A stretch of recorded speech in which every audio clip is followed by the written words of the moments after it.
Good evening.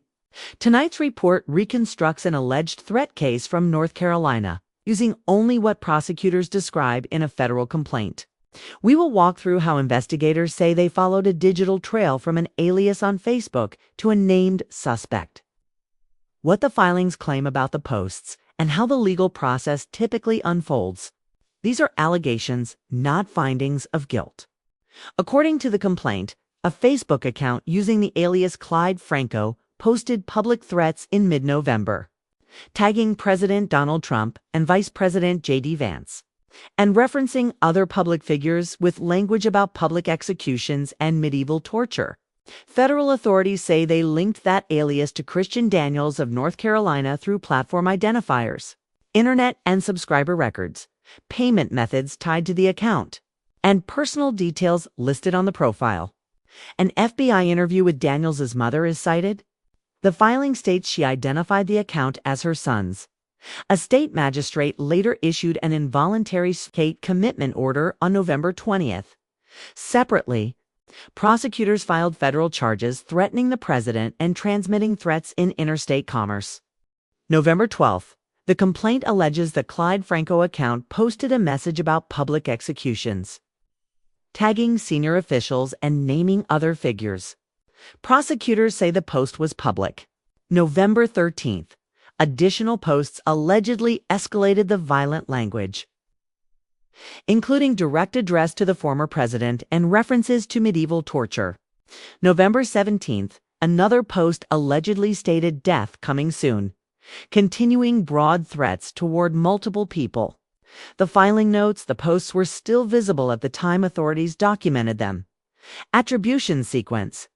Investigators describe correlating a unique Facebook page ID with IP and subscriber data associated with specific connections, then aligning those technical records with payment instruments linked to the account. The filing says those instruments were in the name of Christian Daniels. Agents also point to personal details on the profiles, such as a date of birth that matched Daniels' records.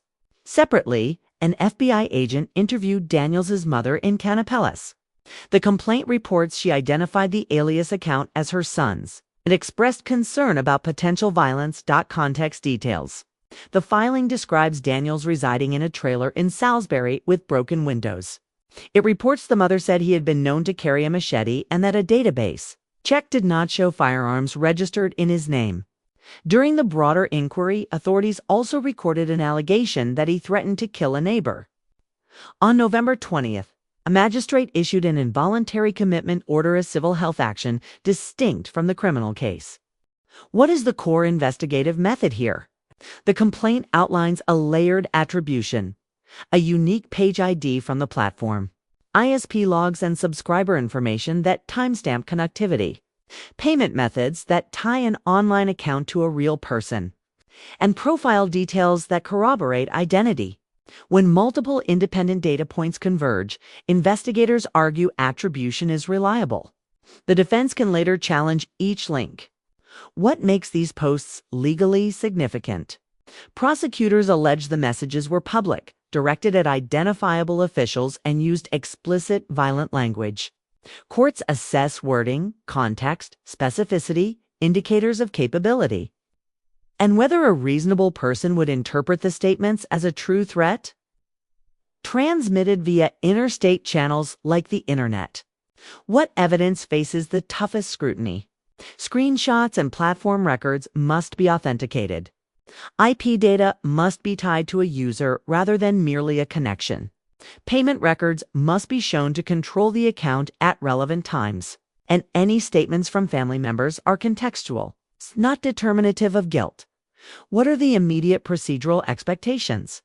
Initial appearance, possible detention hearing, discovery, and motion practice. Competency evaluations may be ordered if warranted. The government may introduce additional digital forensics. The defense may seek to exclude or reinterpret attributions in context.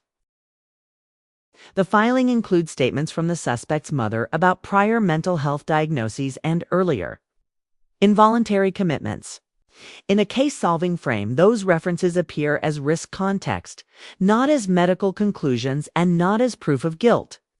Any clinical assessment occurs in separate procedures overseen by clinicians and the court, and does not determine criminal liability. The presumption of innocence remains in place regardless of health-related background. Asterisk. This reconstruction follows the sequence alleged in the complaint. Public posts on November 12th. Escalation on November 13th, another message on November 17th. And a November 20th civil order? A digital attribution that prosecutors say links the alias to Christian Daniels through platform identifiers, network and subscriber data, payment instruments and profile details, and federal charges proceeding separately. Our coverage remains limited to documented allegations and official statements. We will report verified updates from court filings and authorities as the case advances.